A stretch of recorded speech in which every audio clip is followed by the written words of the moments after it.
Great, thank you. Thank you all for making the trip over here. This is actually my first time in this space. Me too. Yeah, Lizzie as well. Super cool. We should do more stuff here. Yeah. Music improv nights or something, and music comedy nights and all kind of stuff. Yeah, that stuff. Noise sets in here. Do whatever you want. Well, thank you for being here. My pleasure. Some of you may know her, some of you may not. Please introduce yourself. I'm Elisabeth Jones, but you can call me Lizzie. I'm 18, which means I started here when I was 15. I was homeschooled. My mom homeschooled me, and she's an opera singer, so she has musical experience, and she taught me as a pianist, and she brought me where I am now. Yeah. Yeah. Yeah, so some of you know, but we had Lizzie and James here. Was it 2-3 years ago you started or something? Yeah, 2020 spring, and right. then I met you 2021 spring. Yep, that seems right. Years. And so you had all started, as I did, during the pandemic kind of thing. Experience. Yeah, the virtual everything format and all that stuff. I started spring of 2020, and I was about to play on the harpsichord for the first time, March 15th. But a few days before that, it suddenly shut down. I'm like, damn, I only had half a semester in person. Yeah, right. And then you finished. So when did you finish here? Just. I finished the spring of last year. Spring of last year. So it's been a year. Yeah. Yeah. And so tell us, where are you now? What are you doing now? Right now I'm at DePaul. I'm doing double majoring, bachelor in piano performance and composition. I'm taking lessons with Dr. Chris Jones for composition. Done some really cool stuff. I started learning how to write for the violin. Done like a few pieces. And right now there's a modern saxophone group, I think Naxos Quartet, visiting, and they gave a talk over there about how to write for the saxophone. And right now I'm working on a piece to collaborate with them, like multiphonics and a bunch of cool stuff. Nice. And so my professor and I are in the process of working that out. Yeah. It's really cool. And for piano, I've done lessons with Dr. Varshnadze. Mixed feelings about him. I was like, oh my god, this is going to be a great experience, because like I took lessons with Dr. Azat here, and she's just like awesome. But then my high expectations were sort of knocked down way below. He has a way of giving lessons in a way that he doesn't really teach you anything, and if you want to go into competition, he'll be like, no, we have to be practical, and so he'll like knock you down without knocking you down. Right, so right. An interesting experience. I'm switching professors now because it's not the ideal professor. They're good performers, but not all good performers are good pedagogy. Right, sure. So, who are you switching with, do you know? I think Kiyomi Sugimura. Oh. A lot of people have said good things about her. Okay, cool. Yeah. And then one of my favorite things that I've done at DePaul recently is harpsichord studies with Dr. Moy. He's head of the chambers over there, and he works with the Baroque ensemble. And my first quarter there last fall, actually, it was my first time touching the harpsichord. Yeah. And I did a duet with my brother James, a double harpsichord concerto. And it was awesome. Yeah. So I've never touched a harpsichord. And just like suddenly had a concert the same quarter. Nice. Yeah. Yeah, DePaul's a really cool place. I don't know, some students we have here interested in, or DePaul is one of the places that they've applied to. So it's always good, I think, to get the perspective of students that have been here and then they've gone on to other places. So DePaul's great, I think, because one, they have a brand new building, and that's always nice to have nice facilities. And as part of that, you also have more opportunities in terms of like a harpsichord class or ensemble. Or they have a bunch of halls there. Like they have Alumni Hall, they have Brennan Hall, they have Gannon Hall. Yeah. And it's just like they have a bunch of rehearsal halls. It's really cool. Yeah, and it's a beautiful campus. It's even though the music building itself is modernized, the campus itself has this nice, really, beautiful historic feel to Yeah, it. a lot of brick buildings, brownstones, and the community there is really friendly too. I was going to ask, so how has the student kind of colleague community been there? It was great. So I have this sort of thing where I don't just like walk up to people all the time and say hi. But when I do say hi, I'm like, oh my god, and I'm talking a lot. So James is the one that actually started talking with the colleagues. Right. He's like, we should mingle, we should build a connection. I'm like, you do that, I'm gonna study. And then I hang out with him all the time, right? Because he's my brother, he's my best friend. So it's like, of course I was hanging out with the colleagues. And we all hit it off. It's like, you can walk up, actually an interesting incident, a pianist, his name is Sam, right? Mm-hmm. And he looks exactly like this guy that walked up to me a few weeks after I met Sam. And I was saying hi to him and having small talk. And then I found out he's a violist named Brian. Different person. And I didn't tell him, and I was like, wow. That's how friendly the community is. You can small talk and say hi to someone you have never even met, and they'll act like they've known you for 10 years. So the community is surprisingly very friendly and very open. It's awesome. How is it working? So when you were here, I had just started the private lessons in composition thing, and then I think you did maybe two semesters. Summer semester. Yeah, summer and then spring. I think, yes. Summer and spring, and fall you're in the process. Right. That's right. So I remember we were working on a piece for guitar and piano. Yeah. And at that time, your interests were really, kind of focused in writing very narrative music and music for film. Yeah. And even if it wasn't for film, just things were sort of very storytelling because you also write stories. Are you still doing that? Yeah, I'm gonna publish a book this year. It's like it's still in beginning stage, but people have jobs and people have lives, so it takes forever. But it's gonna get there. Yeah. I've gotten good reviews about it. People are like, you should write a sequel. I'm like, I have work. So you had this, I remember you would bring in stories, or we would talk about stories that you were working on at the time. And then we would sort of adopt that to, at least that framework, or that approach, we would adopt that to composition and stuff. And you wrote beautiful works. I remember you wrote a solo piece that I think we did set to a scene in Good Will Hunting, right? That was, And then the following semester you had written the guitar and piano piece. Yeah, I actually submitted part of my composition edition. It was good timing that you had the composition lessons at Harper, because I needed a composition portfolio for DePaul. Yeah. I was like, I have to bring it if they're going to accept me. And it's like, I used the compositions from those theory classes, like the musical thing with the piano and voice, and I submitted the guitar piece, guitar and piano, and the Good Will Hunting video project, and they loved all of that. It's awesome work.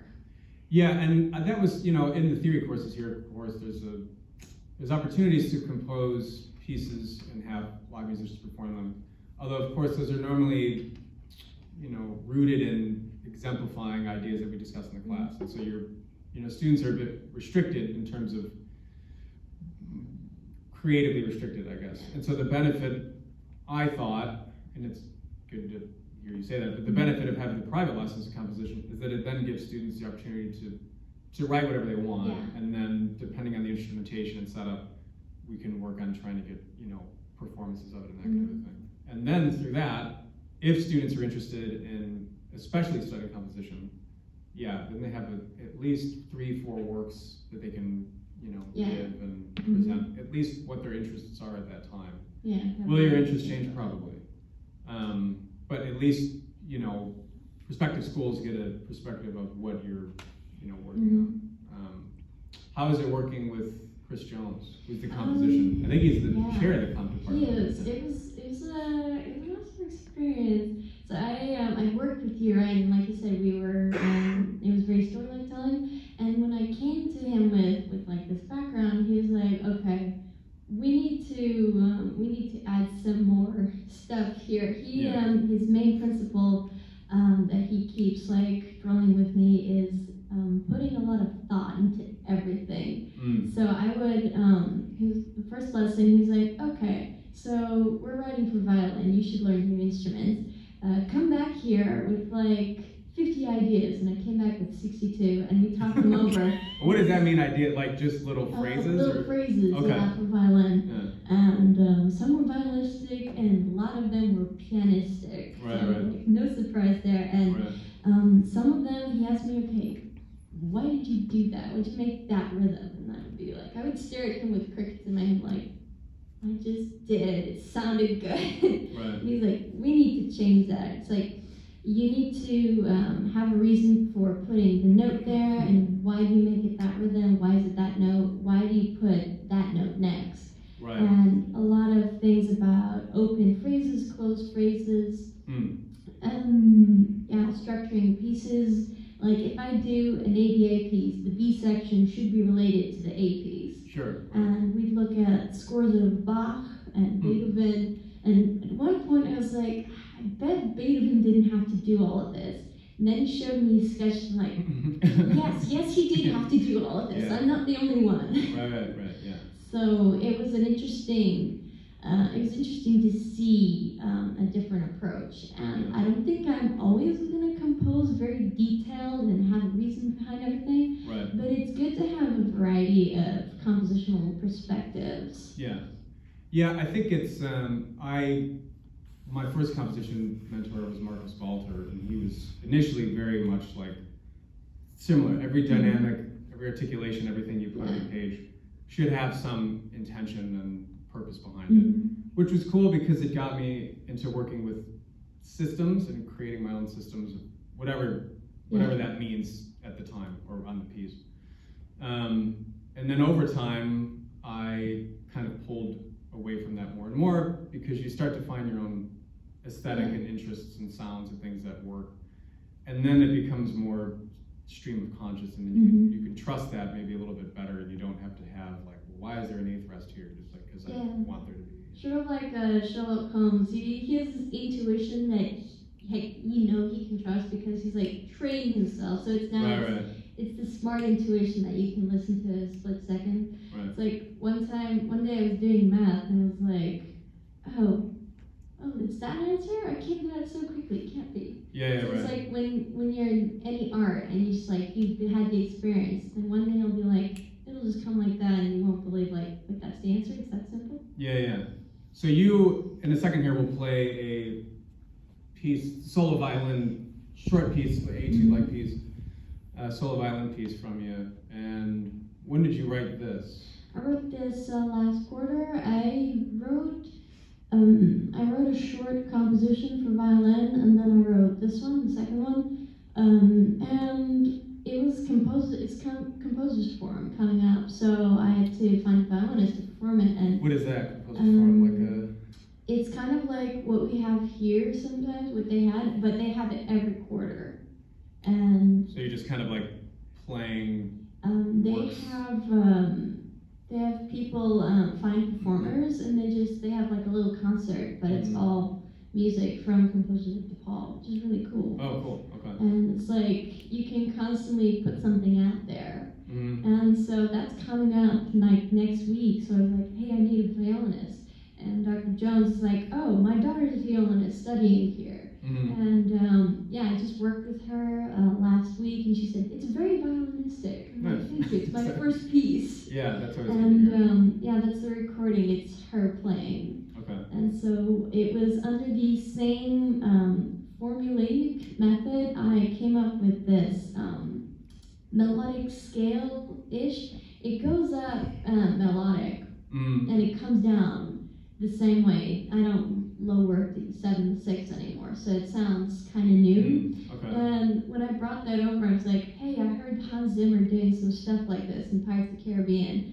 And he's like, okay, great. You found a new scale. Now make 10 more like it. Jeez. So it's like we were taking major and minor seconds, combinations, and we would mix them around. He's like, he did a few for me. He's like, okay, now I want you to bring back 10 more next week. And then the real work begun. Like, every motive had to have a reason reason to be there. Like, Mhm. is this related to that? I'm like, a little bit. He's like, that's not enough. And I had to really rework the second draft of the piece to be more cohesive.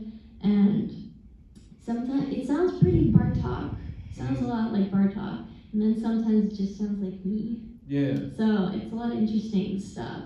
Nothing wrong with Bartok. Well, let's check it out.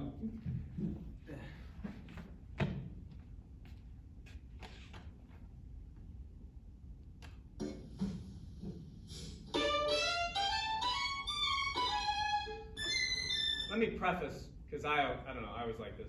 The piece is about 3 minutes. It's not going to be like 45 minutes, but 3 minutes long.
Nice. That's beautiful. That's a lot of musical material in a relatively short amount of time. Yeah, it all grew from the basic motive of, so at the beginning of the piece, you hear the scale, down no 16th, which is actually 8th, 16th, and rest 16th. I thought it'd be cool, and then I put slurs so it sounds skippy. Yeah, the rhythm stuff in the opening was, I think it was one of Beethoven's string quartets, the fugue of, I think it was the last string quartet. It has this like similar rhythmic pattern where it almost sounds like a CD skipping or something. The whole thing. That's super cool. Which makes sense because you're talking about you were maybe listening, looking at some Beethoven. Yeah, and just like Pirates, I listen a lot of Hans Zimmer, like his Sherlock Holmes scores in the Pirates of the Caribbean, and So yeah, you hear that scale, and then you hear that 3-note motive. And I used that at the end of the piece as well to be like, still have that mystery, because it's like, it stands out. It's the quirky thing. Yeah. It's like finding, what do they call it? This guy that wears a red and white striped shirt, and you Waldo? It's like finding Waldo. Yeah. That Right. motive is Waldo. He comes out of nowhere, and you don't see him until the end. And the rest of the piece is built off of that motive, where it's like minor, second, third, and I take the scale. This is the second thing that the piece is built off. I take the scale and I change it one note at a time, so it's no longer this slightly altered melodic scale. It's like I'm taking a note from Bartok and I'm just like making it up my own. Which is really cool. Yeah, you mentioned working with, building scales off major seconds, minor seconds. But building your own scales, of course, that's not necessarily an octatonic scale if you're doing major second, minor second, minor second, minor second. If you're doing different permutations of that order. Yeah, we were talking about like making hybrid ones, like mixing half of a minor with half of a major, mixing it out, and then like taking it even further and inverting it. So it was getting a bit set theory there, but with minor and major seconds. Right. And that's the A section is like, it presents itself that way in the first half. In the second half of the A section, it develops a little bit more. And I have thirds in there, and it's like two characters. There's the melodic line that's sweet and cute, and then there's the harsher thirds. And they're slightly out of tune, but it fits the character. So. Yeah, are they out of tune performatively, or did you notate them being? Performatively, it just came out like that. And then the second thing comes in, built off of that 3-note motive, but in a different context. It was interesting. I was like, okay, for the B section, I said modulate. And he's like, but where? I'm like, I don't know, maybe the done. He's like, you have to know. This is part of his thing, is like, it has to have a reason. It's not composition unless it's intentional. And he's like, okay, we have a few options. Since this is in D minor, we can go to the major relative F minor, or we can go to the parallel D major. But then that would be predictable. And we were like, what's the special note in this scale? Like, oh, the C sharp in the scale that stays the same when you go up and down.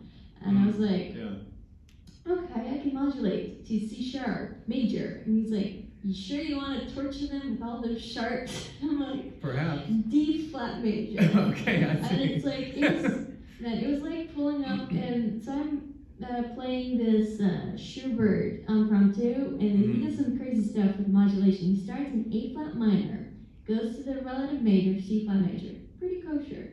Then he goes to B minor. Like, how did he get there? And I just like broke my brain trying to figure it out until I was like, B minor, standard harmonic of C flat minor, but you can't put C flat minor. So it's like, and Chopin does the same thing with his second sonata. So I was like, I'm gonna pull a Chopin Schubert. And instead of writing it in C sharp, I'm gonna put it in D flat, and people just have to figure out how I decided to go from D minor to D flat major. And if it's performed a bit cleaner, then why not?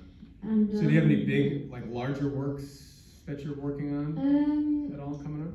Not really. Aside from that, a saxophone quartet. So that's built off of the concept of multiphonics and durations rather than rhythms, because you can't play rhythms with multiphonics technically. It'd be differently structured. So I'm working at having durations as the rhythms instead, like durations of 3 seconds or 7. And I'm working on the structure of the piece, and so it's an ABC section. The first section is just having each instrument have played one at a time. And then the middle section, you have instruments playing 1 at a time, 2 at a time, 3 at a time. And then the third section has a canon. And then he was like, okay, but do you know how many types of canons there are? I'm like, 1? And then he was like, okay, he pulled out this Bach book. and a bunch of pieces on YouTube. Yeah. And there were like these reverse canons where one voice is playing the main canon melody, and the other one is starting at the end. So by the time they get to the middle of the piece, the first voice is playing the ending, and the ending is playing what the first voice started with. Right. And it's like a reverse canon. He took out Bach then, and he was like, he showed me Bach wrote key signatures upside down, with the clefs upside down, and crazy canon stuff. And I was like, okay, I'm not gonna do an ordinary canon. I'm gonna do the reverse canon. Cool. And it's just like tenor and baritone sax are gonna play backwards stuff, while soprano and alto are gonna be playing regularly. Nice. And it's just like, I'm even thinking about having durations like be there for a reason, like having it serialized. And we've been playing a lot with arch form. I just think that things are really cool when they're backwards. It's like an Alice in Wonderland thing. Yeah, what's not to like? When is the performance of that, you know? I think it's we're workshopping it in March and I'm playing it in April. Okay. Yeah.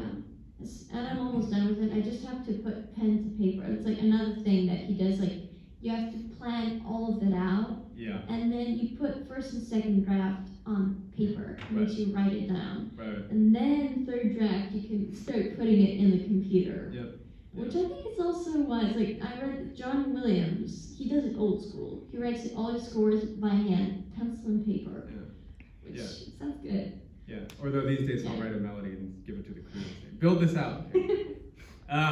But yeah, so how is, in terms of, right now you're studying like double major composition piano. Not that you have to know, but if you're thinking of continuing beyond this, if doing like a master's degree or whatever else, would you continue down this path of composition piano, or would you maybe go towards more one or the other? I was thinking, my mom was like, are you sure you want to just like do 2 majors? Because it's like, I do a lot of work, and it's like, we're like, yeah, I can do this. But then it's like the toss of them sometimes, like, am I going to perform exclusively or compose exclusively? Like, how's that going to work? And then I was like, I can't think of just doing just composition or just piano, so I'm like, I'm definitely going to continue with both majors. Yeah. And a colleague told me at DePaul, like, you know, if you go for your master's here, they'll pay for it. I'm like, oh my god. Yeah, there you go. And I like the composition program there, which is why I was going to think to go to Northwestern, but I checked out their composition program, and was like, I don't like it. And I saw DePaul, I was like, awesome. Yeah. But the thing is, they don't have a doctorate program. So for my doctorate, I'm going to transfer to Northwestern and finish off there. I want to eventually do some teaching work. Yeah. And I love teaching. So. Yeah. Well, and who knows where you'll be between now and whatever, 4 or 5, whatever years it'll be. But how many years do you have left at DePaul, you know? 3, because I'm double majoring. I need 3 more years to complete instead of 2. Right. And how is the placement for folks that are going on to other schools and stuff like that? How was the placement process? You finished the whole AFA here, and then so all 4 theory courses, class piano, oral skills, and so then how did that help you where you placed or whatever at DePaul? It prepared me in a lot of ways. Like if we take the class piano sequence here, and because I'm a piano major, I'm doing the sequence again because at DePaul they have class piano or group piano for non-piano majors and piano majors. So if you're a piano major, you get more advanced stuff. Right.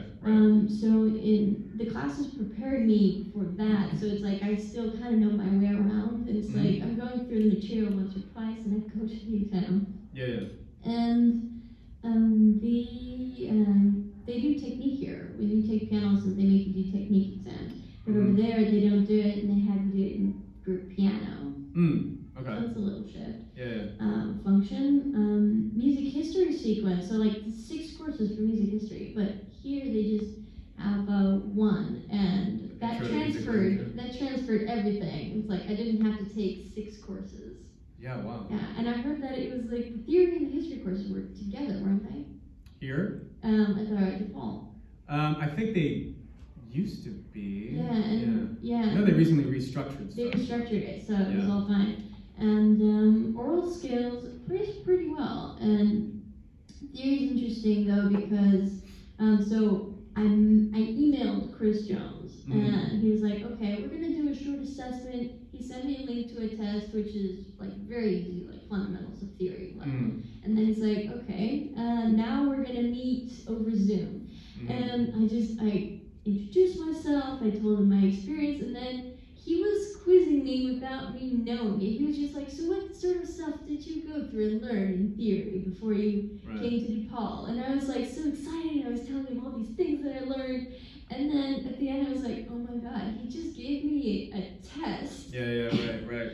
And it was all good. And he placed me in Theory 5 because there's some extra things that they do there that I haven't discovered. So the six theory course, yeah, right? it's a 6 theory course. They say it's mostly jazz, which is funny because in Theory 5, so they started with introducing jazz, and then they moved on to set theory and 12 tones. So when they had the jazz homework, I was like all over it because I'm a jazz person. So it's probably going to be difficult for you classical people. I'm like, I'm doing both, so it was pretty easy.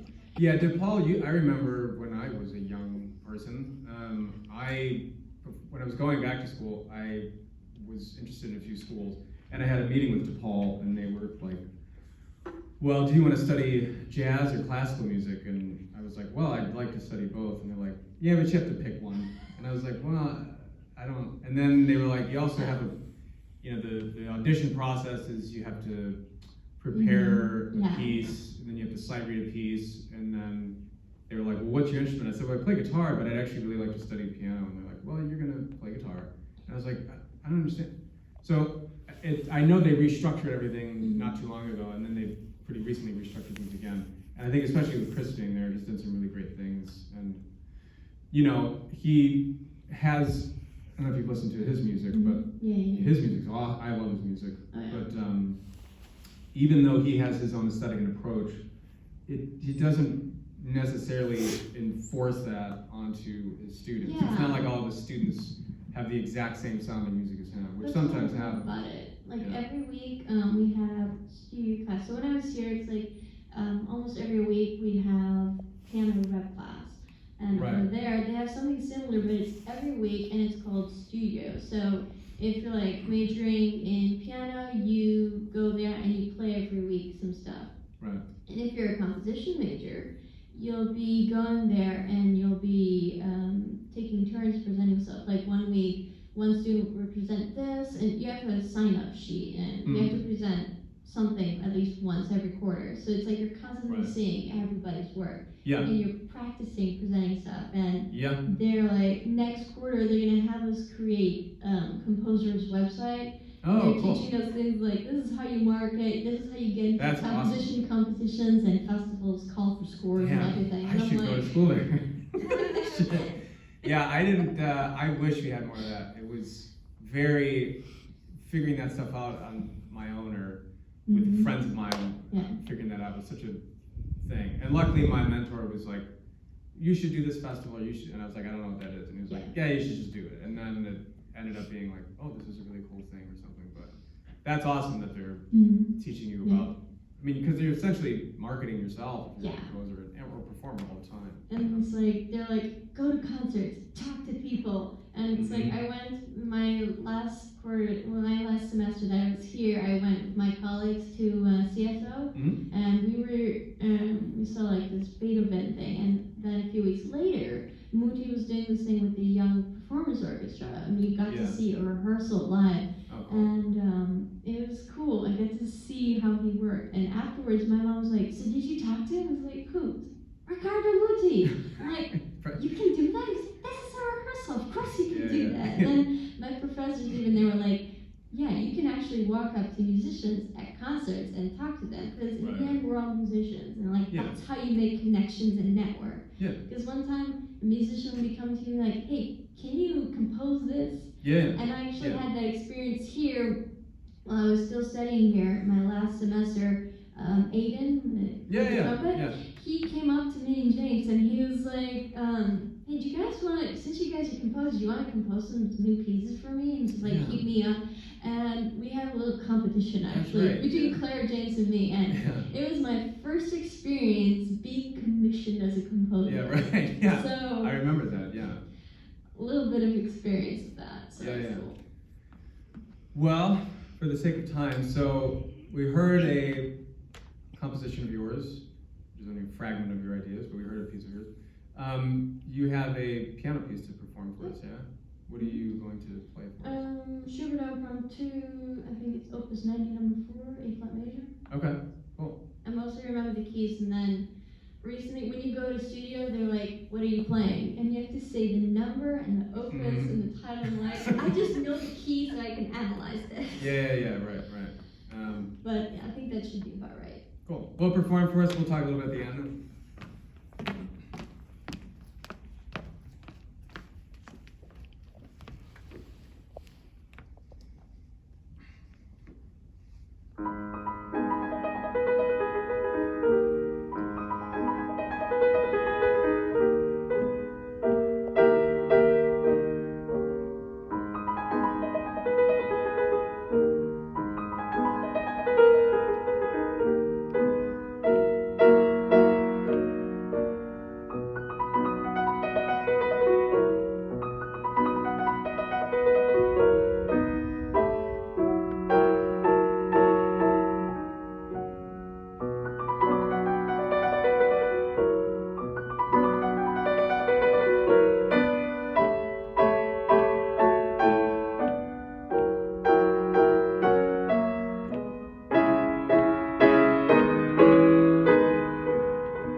That was awesome. Thank you so much. Yeah, there's like fast arpeggios. I first read that thing last summer before I got into DePaul, and I sight read it like that because it's like when they tell you do your scales and your arpeggios, we're like, but why? Yeah. Then I discovered why. I sight read it like that at that speed. I'm like, that's why we need to do our arpeggios. That's insane. It is. Well, that was beautiful, beautiful performance. Thank you. Well, closing thoughts. So, what advice, do you have advice for current Harper students in general? Like any thoughts, advice to give them? Keep at it, quit, don't, study smart. Don't think you have to practice 6 hours a day to be good, because sometimes I practice 1 hour a day and I'm ready. You have to know how to practice efficiently and work on solving the errors instead of just like doing what's good. And 2, remember why you're doing it, because music is such is very artistic. It's a free space, but it's also very precise and it requires a lot of work, and sometimes you'll wake up and like, why am I doing this? It's just like, it's important to know, because there will be days when you're tired and you're just like, you don't want to do the work, but you'll step up to do it because you're like, you know what, I love what I'm doing. So advice number 2, practice and work smart, not hard. And 2, remember why you're doing what you're doing, and always find a current source for motivation and inspiration, something that just like makes you want to do this. Like sometimes I see like pianists like Barenboim, and I'm like, wow, I want to be like that. Like I can be that. And when you instill that confidence to yourself and that source of motivation, then you can wake up every day and be like, yeah, I love doing this. I'm going to do it every day. Yeah, that's great advice. Yeah, I can't tell you how many times over the years I've thought, man, maybe I should just go be like an electrician or something. I don't know, like this is too, it's just hard sometimes to keep the focus and the motivation. And especially when you, I mean, even in your academic career, but when you complete your academic career and you start building a creative career and or a teaching career or whatever else, it's a lot of no's, you know, it's, and which is true of any, I think, art form, you know, if you're going to be an actor or something, I mean, you will percentage-wise hear no more than yes, but the times that you do hear yes end up being so gratifying, or just the process of working on it and being immersed in music is, it's hard to let go, you know.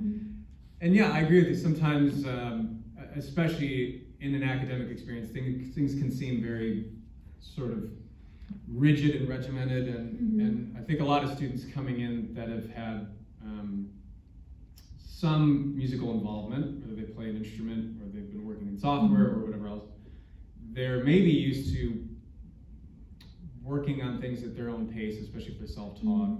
Maybe they're used to playing with bands, I don't know what else. And so sometimes there's a kind of a big shift when you get into studying music anywhere, community college, university, whatever else. And so it can be startling, I think, and it could make you sort of question, like, man, this is too much work. And is this, if I think this is too much work, I've heard this so many times over the years, but like, if I'm stressed out and I think this is too much work, then maybe I'm not good at it, and maybe this is not for me, you know. So, no, it's just hard. Sometimes you'll get in I know sometimes I'm composing and I'm like, I have to do this by next week. And then I'm like, I catch that rush and it's like, why am I mad that I'm doing composition? Because it's what I love to do. And I think a big thing for having a lot of work, I religiously use reminders.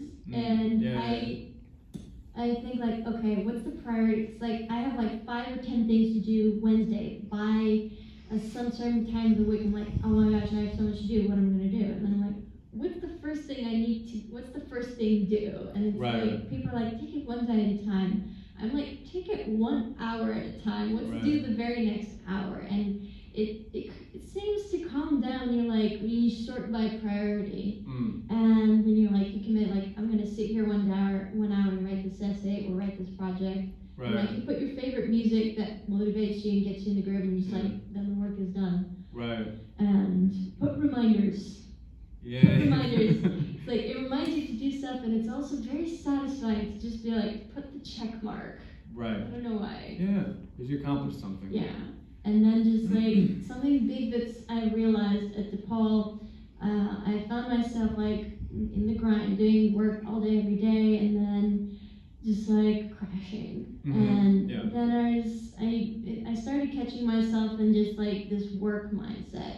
And I realized I stopped doing some of the things that made me love music. Like when I was composing and when I was studying for lessons, I stopped fooling around on the piano and improvising, or just like taking pieces and messing them up beyond recognition, or just like composing something just for the sake of it. And I realized I needed to add some of that stuff back in. So it's like when you get into an academic setting, things can seem like rigorous and then just like, oh my gosh, so much work. And I think sometimes we can lose ourselves in that. And it's like, I had to find myself back a few times. Yeah.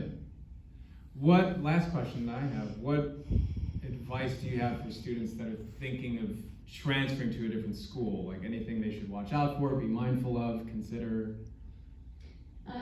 Watch out for the vibes. Okay. Every professor has a different vibe, and it's like you have to read them, and it's just like you have to feel the vibe, and you gotta just like, you gotta keep abreast of everything. Right. And there are different experiences for every university transferring, because some courses will transfer and some won't, and some have different systems. DePaul, it has a reputation, according to the people that have been there more than me, it's apparently a reputation of DePaul to mess things up the first few weeks of every quarter. Like, I got enrolled, and then they're like, oh, you need to do this course. I'm like, why didn't you tell me? That never happens. The second quarter, I was like, okay, I have to sign up. I need money for this, right? You need money for the courses. And then I'm like, okay, they're gonna give me, I have a scholarship and stuff. And then the money didn't come in. I'm like, financial office, what's up? And they're like, oh, we don't know. You don't know. And I wanted to take this theory course with this specific professor to introduce myself and see if I can sneak a lesson with him, because he doesn't leave lessons often. And because of the financial office, I had to take with the new guy. And the new guy had just started, and he had to get everything together. And it's like the homework was due like Friday, but then you could do it 2 weeks later because he still didn't teach the stuff. And it's like, and then the dean quit last year. Oh, really? And they still hadn't found a new dean. Because the dean had health issues, but he didn't tell anyone until he was like virtually dying. And they were like, thank you for leaving us with this mess. Honored, truly. So every university, when you get to a new university and you transfer, make sure you ask the alumni and you ask the current students. They will tell you all the secrets. The good places to eat, the good professors, the great classes, the bad ones, and they'll tell you the horror stories. They'll tell you the secrets. Yeah, that's a great call. Alumni, that's a great call. Well, with the last 2 minutes we have left, are there any questions for Lizzie? Zach, I think. Before you officially transferred to DePaul, the spring before, were you nervous? And what were the unknowns you had around this time? That's a very interesting question. So I have this mindset of like, if I want something to get done, it's gonna get done. Because I'm like, I'm gonna pray to God and be like, this will get done. In spring you were you were doing the auditions or the application for fall, right? I applied, and the crazy thing was, I was gonna start with Northwestern originally, and they had certain deadlines. So I was like, okay. And then all of a sudden I was like, oh, I don't like their composition program, like we're doing DePaul. And they had different deadlines. And it was a miracle that I got in there in the way I did, because I applied late because the deadline was different from Northwestern, but they took me anyway, and they're like, okay, we'll give you a shot. And all that time I was thinking like, yeah, I'll get in, because I'm like, yeah, I'm good at this stuff, I enjoy this stuff, and it was the only university I applied to. And Oh, really? People were Oh, like, I don't but know. you should have backup schools. I'm like, but I'm gonna be fine. And then I got in, and it's like, we were watching Bridgerton season 2. I think everybody remembers when that came out. And we were sitting on the couch and we were watching for the 100th time. I'm not joking. The 100th time. The episode number 3. Yeah. And I was checking my emails because I do that a lot. And then like DePaul email. I'm like, oh my god. It's like, we have news about your application. I check it, and then I get up and I scream, and it's like, are you okay? And I'm like, I got in. Nice. Don't do that. And it's like, Well, it's a bit of a roulette. Yeah. Or not because if you have only applied to one place, and I've done this Yeah. before, if you don't get in, you're like, well. it was a feeling, before that, it was a feeling of, yeah, I'll get in, but then that like, sort of 1% niggling thing, like, but what if I don't? Right, then what? Right. Yeah, and I got in, and it was just like this extra confirmation, like, yeah, I'm good at what I do. Yeah. And I love it. It's like, so I was a little bit nervous, but it's like, I think years of practicing confidence just like prepared me for it. Nice. Yeah, I was really well prepared here. Other questions for Lizzie? Questions for me? Questions for yourself? What is life? Yeah. I see none. No questions? Word? Well, my closing thoughts then, if there's no questions. Lizzie, thank you so much for being here. You were a great student, a great asset to this department when you were here. I'm very happy that you were on and off to better things and doing great stuff at DePaul and stuff. It's a pleasure having you back, you and James. James, yeah. Your mother did an excellent job raising you both and homeschooling you and whatnot. So I look forward to you coming back in a few more years when you're doing even cooler stuff. Yeah. So, thank you, Lizzie, for being here. Thank you all for having me.